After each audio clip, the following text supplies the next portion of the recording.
जय भीम दोस्तों। मैं आज आपको महात्मा ज्योतिबा फूले के सम के जीवन से संबंधित जो प्रमुख घटनाएं हैं उनके बारे में आपको बताऊंगा। वो बहुत महत्वपूर्ण घटनाएं हैं, तो क्रमबद्ध तरीके से बताऊंगा। आप चाहें तो नोट कर सकते हैं और इस वीडियो के साथ बने रहिए। उनके जीवन की अचंभित करने वाली घटनाएं और जिनने समाज को बहुत कुछ दिया। उनका महात्मा ज्योतिबा फूले का जन्म होता है 1827 में। 1834 से लेकर के 1838 तक पंतोजी जो पुराने अध्यापक थे कि उनकी पाठशाला में मराठी की शिक्षा प्राप्त की। 1840 में सावित्री बाई से उनका विवाह हुआ। 1841 से लेकर के 1847 तक मिशनरी स्कूल में माध्यमिक शिक्षा प्राप्त की अंग्रेजी माध्यम में। 1847 में लहूजी बुआ से व्यायाम का प्रशिक्षण और क्रांतिकारी विचारों की प्रेरणा ली। 1847 में थॉमस पेन के राइट्स ऑफ मैन का अध्ययन किया। 1848 में एक ब्राह्मण जो दोस्त था उनका, उसके विवाह में बारात में गए और वहां पर उनके साथ अपमानजनक घटना हुई। 1848 में ही शूद्राति शूद्रों के लिए कन्याशाला की स्थापना की।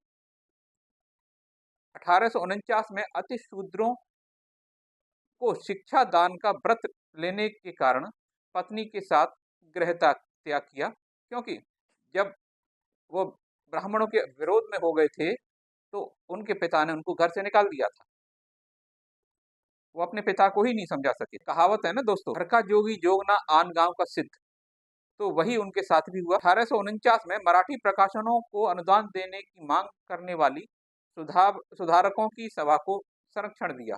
1851 में चिपलूणकर वाड़ा और रास्ता पेठ पुणे में कन्याशाला की स्थापना की। 1852 में पूना लाइब्रेरी की स्थापना की। 5 फरवरी 1852 को कन्याशाला के अनुदान प्राप्ति हेतु राज्यपाल को पत्र लिखा। 16 नवंबर 1852 को मिस्टर कैंडी की अध्यक्षता में शिक्षा विभाग द्वारा आयोजित समारोह में शिक्षा कार्य के लिए सम्मानित किया गया। 12 फरवरी 1853 को 3000 लोगों की उपस्थिति में कन्याशालाओं की दूसरी वार्षिक परीक्षा आयोजित कराई। 10 सितंबर 1853 को the society for promoting the education of Mahar Mangs etcetera नामक जो संस्था की स्थापना की उन्होंने। 1854 में स्कॉटिश मिशनरियों के स्कूल में अंशकालिक अध्यापक की नौकरी भी की। 1855 में शिक्षा का महत्व बताने वाले तृतीय रत्न नाटक का लेखन किया। 1855 में रात्रिशाला की स्थापना की। ये जो हत्यारे थे बाद में महात्मा ज्योतिबा फूले के ही शिष्य बन गए थे। 2 फरवरी 1856 को अछूत छात्रों की परीक्षा आयोजित करवाई। 1858 को पाठशाला के व्यवस्थापक मंडल से निवृत्ति की। 1860 को विधवा पुनर्विवाह में सहायता की।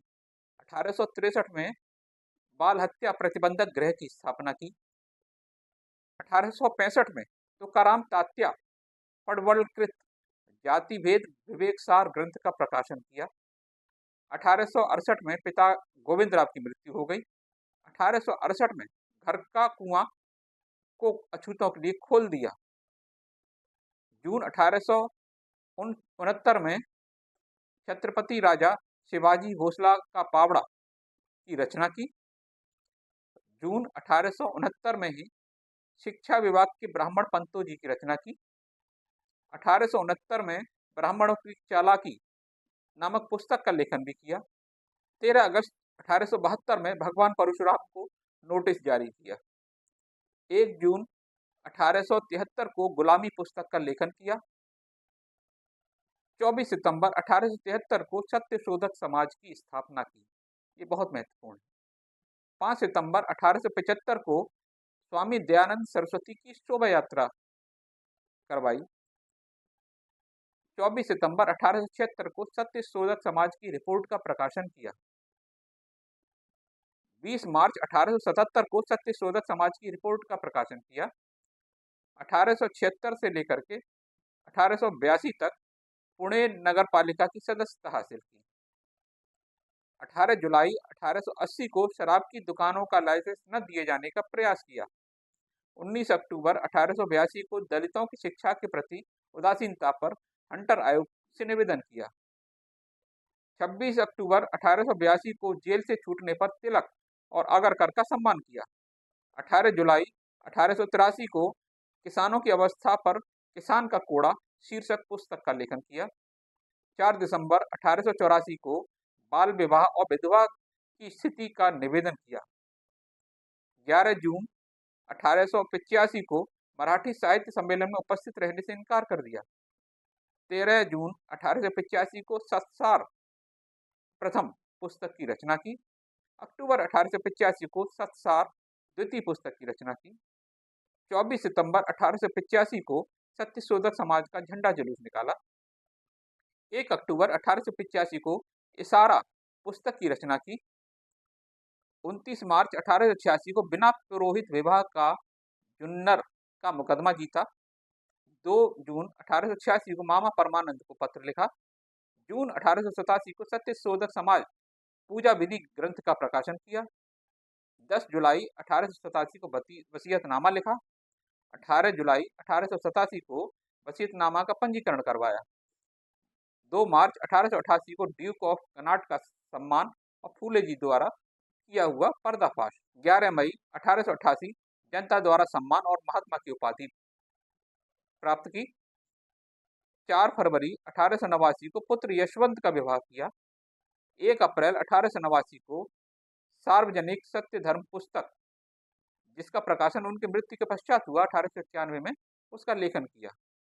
और 28 नवंबर 1890 को इस महान व्यक्ति की, महान आत्मा की मृत्यु हो गई। तो साथियों, ये थे हमारे राष्ट्रपिता महात्मा ज्योतिबा फूले के जीवन से जुड़े हुए महत्वपूर्ण अंश। धन्यवाद। तो जुड़े रहिए इसी तरह के में महत्वपूर्ण अंश, महत्वपूर्ण हमारे दलित संवर्ग और हमारे ओबीसी संवर्ग, हमारे महान बहुजन नायकों के से संबंधित उनके पुस्तकों के अंश और उनके जीवन के अंश मैं आगे आने वाले वीडियोज में भी लाता रहूँगा। तो अब तक वीडियो देखने के लिए धन्यवाद, और आगे भी इस चैनल के साथ और मेरे साथ जुड़े रहिए। तब तक के लिए जय भीम, जय संविधान।